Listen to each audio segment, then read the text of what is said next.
First thing I'll do when I enter the patient's room is provide patient privacy. I will check the lighting to make sure I have an adequate amount of lighting. I'll perform hand hygiene, introduce myself. My name is Nick, I will be your patient.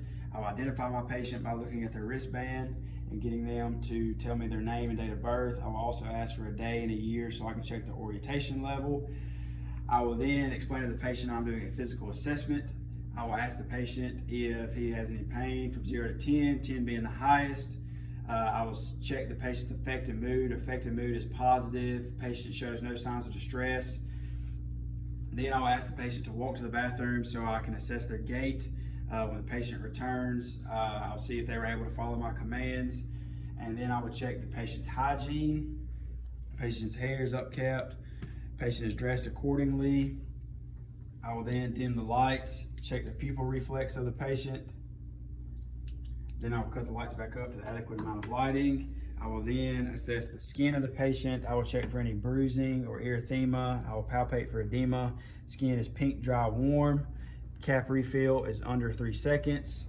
Skin pink, dry, warm. Palpate for edema. Cap refill, check for under 3 seconds on the left hand. After that, I will check the pulses of the patient.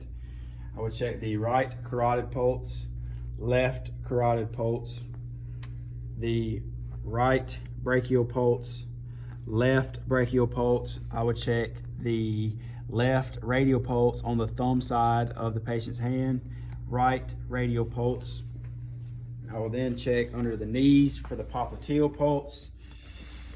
I will then check posterior tibial pulse on the ankle and the dorsalis pedis pulse on the feet.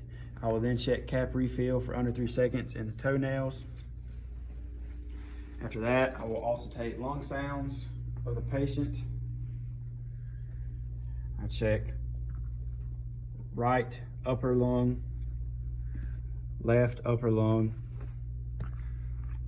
left base lung, left middle lung, left base lung, right middle lung, right base lung. Then I will ask the patient to sit up so I can check the posterior lungs of the patient. While I have the patient in this position, I will check for any bruising or erythema, any abrasions. I have right upper posterior lung, left upper posterior lung, right middle posterior lung, left middle posterior lung, right lower posterior lung, left lower posterior lung. Then I will also take the patient's heart sounds. In the second right intercostal space, we have the aortic valve. The second left intercostal space, pulmonic valve.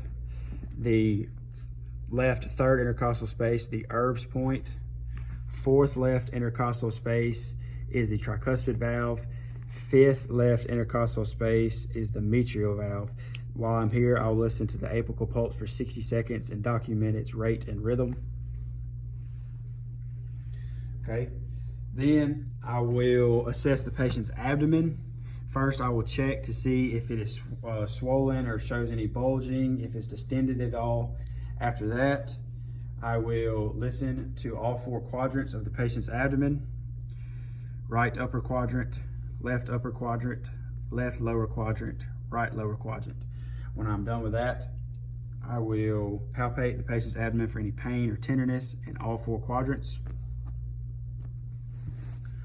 Okay, when I'm done with that, I will move to the lower extremities of the patient.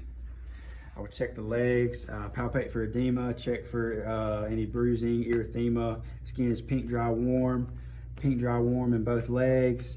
Now I will check the range of motion.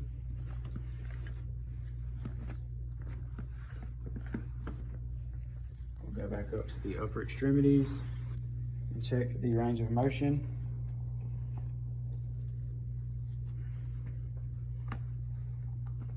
I will also check skin turgor in the sternum to see if it's under 3 seconds.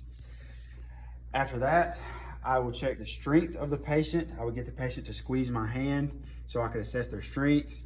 I would check in the other hand if the patient has one. I would go to the patient's feet, get them to press against my hands and pull against my hands.